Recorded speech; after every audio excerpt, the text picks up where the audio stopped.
It is here! WrestleFest 2014. This is an awesome wrestling convention put on by BTW, Big Time Wrestling, out of the Bay Area.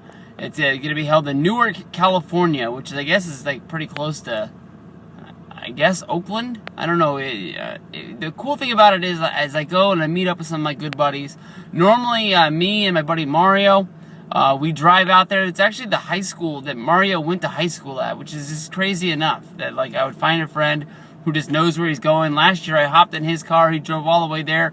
He didn't even have to pull it up on a map. He just knew right where to go. It was pretty freaking awesome. We had an awesome time. We're going to be meeting up with Mr. Paul JB 44. Paul's an awesome dude.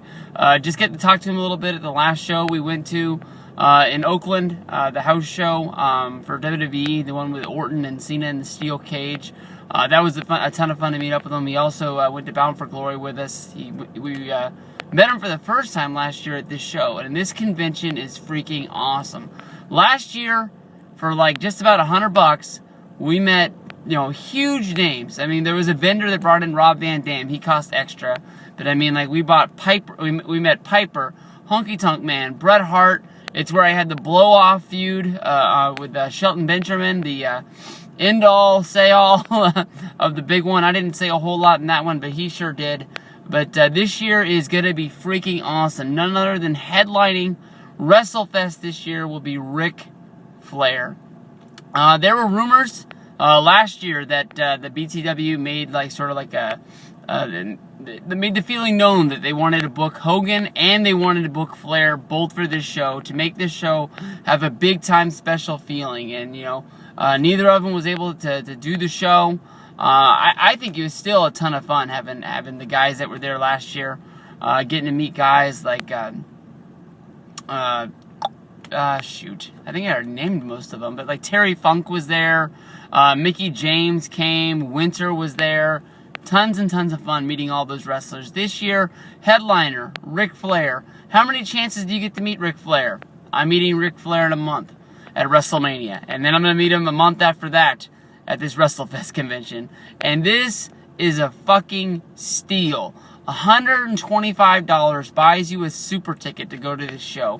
When I'm going to WrestleMania, to go to WrestleMania Access to get one autograph and one picture with Ric Flair with a VIP ticket into Access is $108. For $125 to go to this show that's going to be in Newark, California, if you're anywhere near the Bay Area, you come to this show. Do not miss this. This is an awesome chance to meet legends of wrestling that is a bargain price. Ric Flair is headlining the ticket. You can buy a package on your own for $85. You're not paying mini tickets. If that's the only guy you want to meet, $40 for an autograph, $45 for a picture to meet the Rickster. But why would you not buy the super ticket? For $125, they're going to throw in none other than Razor Ramon, Scott Hall himself. An awesome wrestler that I've been looking forward to meeting for a long time. Everybody knows Scott's story. He's a guy that everybody is pushing forward, to get better. It's him and Jake Roberts. Luckily enough for us, DDP reached out, brought those guys in, got them hooked up, and it looks like they're on the road to recovery. Scott Hall is going to be bringing Cody with him. Cody's going to wrestle at the show, and Scott's going to manage him. Cody's not a part of the super ticket, but I'm sure if you want to meet Cody, he's not going to be hard to reach out your hand and meet this guy. Also on the ticket is going to be the Rock and Roll Express from back in the day. An awesome, great tag team. I honestly haven't seen enough of these guys. For some reason, I looked them up. They're not in the WWE Encyclopedia, Volume 1 or Volume 2, even though they did time in WWF. They were even on a WWF Survivor Series pay-per-view, if I remember right, but maybe they didn't put them in there because they were sort of like hand-me-downs from Smoky Mountain Wrestling to fill in the card during the dark years.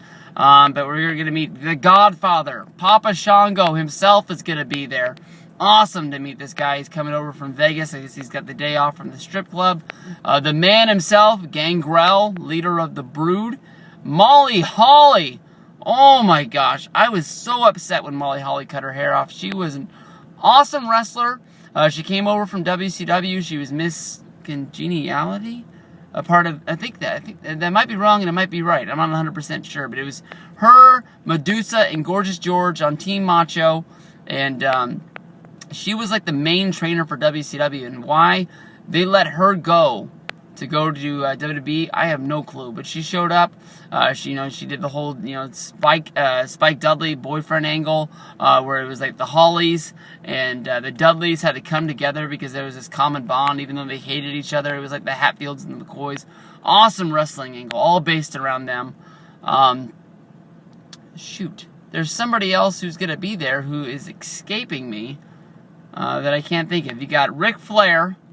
You got Scott Hall, the Rock and Roll Express, Molly Holly, Gangrel, the Godfather, and there's actually 2 more people that are escaping me, but they're awesome names. I mean, you got to go to this show. Anybody, you live in the Bay Area, you live around the Bay Area, $125 is going to meet you 8 guys. I know for a fact that, I mean, like last year, Roddy Piper got brought in, he was a vendor guest. Rob Van Dam got brought in, he was a vendor guest. There also was Colt Cabana, there was Virgil, Terry Runnels, and the Genius was there. I mean, this is going to... Oh, Chavo Guerrero is one of the other guys. Chavo Guerrero is going to be at WrestleFest. He's one of the guys. You can get a ticket for him for $15. Or just buy that damn super ticket. $125. 8 wrestlers. Fucking steal. Don't miss on this.